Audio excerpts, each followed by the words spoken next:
Hey guys, this is vlog 5 coming to you from IDH 3034. And today we're going to be going over Hayao Miyazaki's two films known as Princess Mononoke and Nausicaa the Valley of the Wind.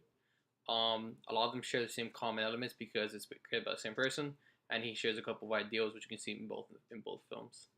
But anyhow, let's start with Nausicaa the Valley of the Wind.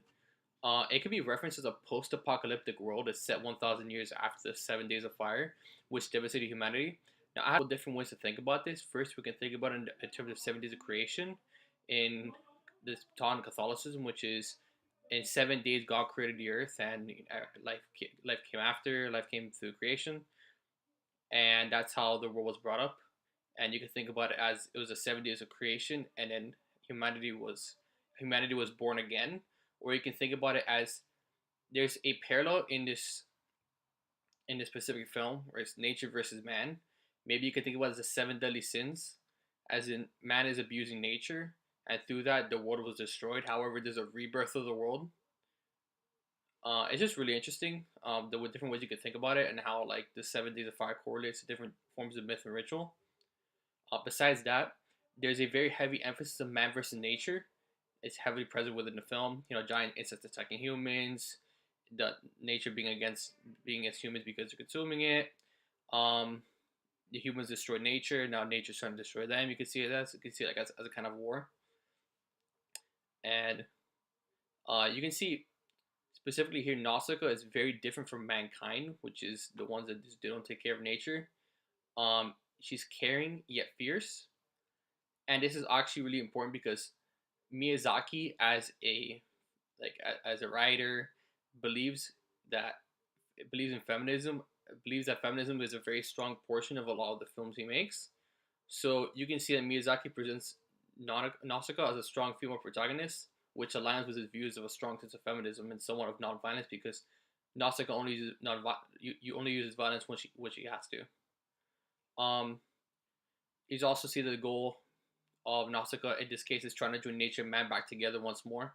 It's kind of like a spiritual quest, and you can actually see it kind of being in comparison to a hero's journey, where there's an initiation, a call to action, and now that's what starts his journey for Nausicaa to achieve these goals. There's also a strong sense of spirituality throughout the film.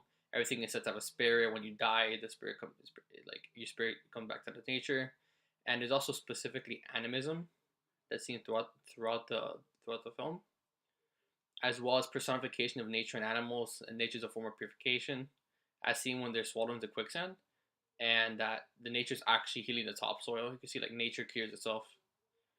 Um, there's also a form of sacrifice you can see with which Princess also dies and gives the information out to Nausicaa. Um, but for that one, we'll leave it there. There's a lot of elements of myth and ritual you can analyze, but take a long time. But this is a very quick rundown of like some of the key elements and some of the key things you can see between the way Miyazaki thinks about the world. You can see Miyazaki as a filmmaker, as a writer.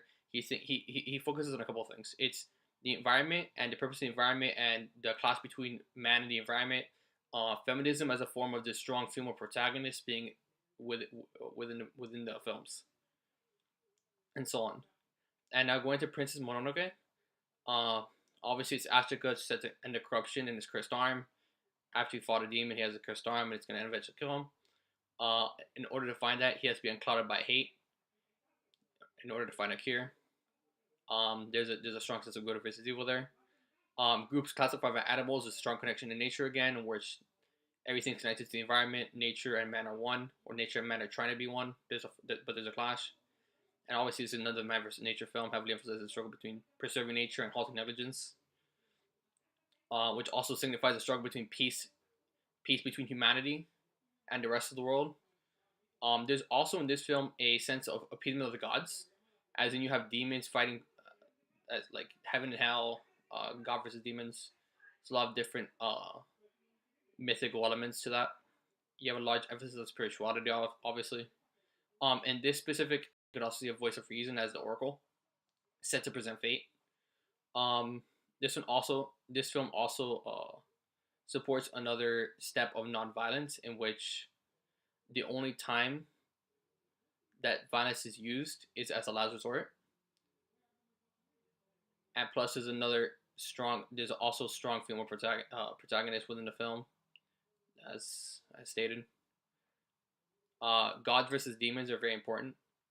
It's also the representation of good and evil, as seen by a curse, and the only way to cure a curse is by purifying it. There's also personification of animals again, and at the end of the film, we can see the black ooze encompassing the land can be seen as evil spreading or death, actually, as the actual color of black just representing death. Um, but yeah, a lot of the elements seen within Princess Mononoke and Nausicaa of the Valley of the Wind can be referenced to three specific elements he believes in. First is feminism. Second is the importance of the environment, and third is nonviolence. And all these three can be seen within both films and a lot of his other creations. You can track them, and you can find specific instances in each film where you can find pieces of each one. But for the most part, this is an analysis of myth and ritual on the two movies presented within the course.